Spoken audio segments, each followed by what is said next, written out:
Any workout using heart rate or cadence monitors will be built around the 7 zones of training. These zones are based around a percentage of your lactate threshold heart rate, or THR. We'll show you how to find out your THR at the end of this video. If you don't have a heart rate monitor, don't worry, as these zones fit well within the rate of perceived exertion scale. Simply put, this is how you feel on the bike in each zone. But first, let's go over the 7 zones of training. Zone 1 should feel very easy, with little pressure going through the pedals. Breathing will be light and conversation easy. It's usually used after a race or sportive event to aid recovery. Zone 1 is less than 65% of your THR. Zone 2 is more intense than Zone 1. Conversation while riding should still be easy, but breathing will be a little heavier. Well-trained riders can perform over 3 hours at this intensity back to back. Zone 2 is 70 to 83% of THR.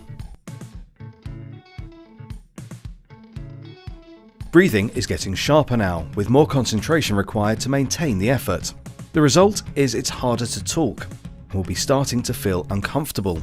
Fueling is important in this zone, especially if doing back-to-back days. Zone 3 blocks usually last around 20 minutes and up to an hour, depending on the intensity.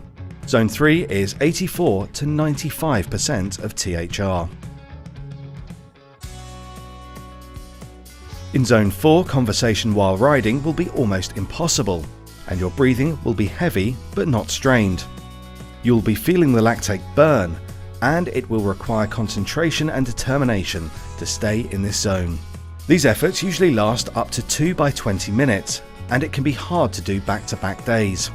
Zone 4 is 95 to 105% of THR, but it may take a few minutes for your heart rate to rise to this level.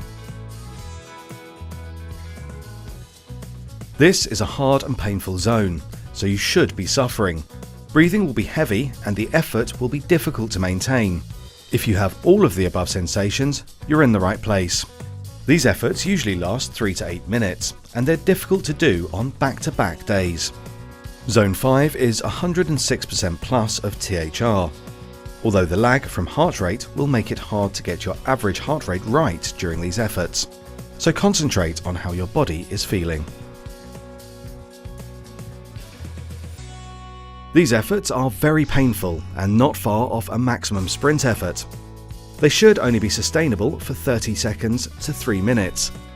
Any longer and you're probably not trying hard enough. They'll be very hard to do on back-to-back days. Heart rate is too difficult to go by in these efforts due to the lag in response from the effort being undertaken. Basically, it should hurt a lot. No parameters here, just as hard as you can possibly go. Zone 7 efforts are usually around 10 seconds in duration.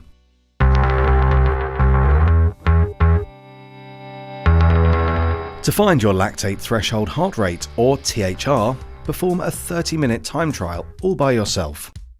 It should be done as if it were a race for the entire 30 minutes, so it's going to hurt.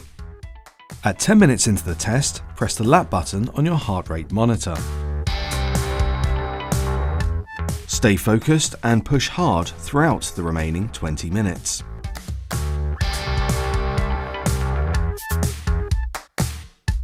Once you've finished, press the lap button on your heart rate monitor again and look to see what your average heart rate was for the last 20 minutes.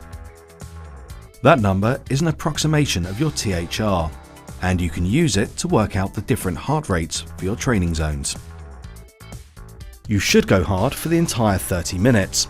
However, most people doing this test go way too hard in the first few minutes and then gradually slow down. This technique will give you inaccurate results. The more often you do this test, the more accurate your THR is likely to be, as you will learn to pace yourself better from the start.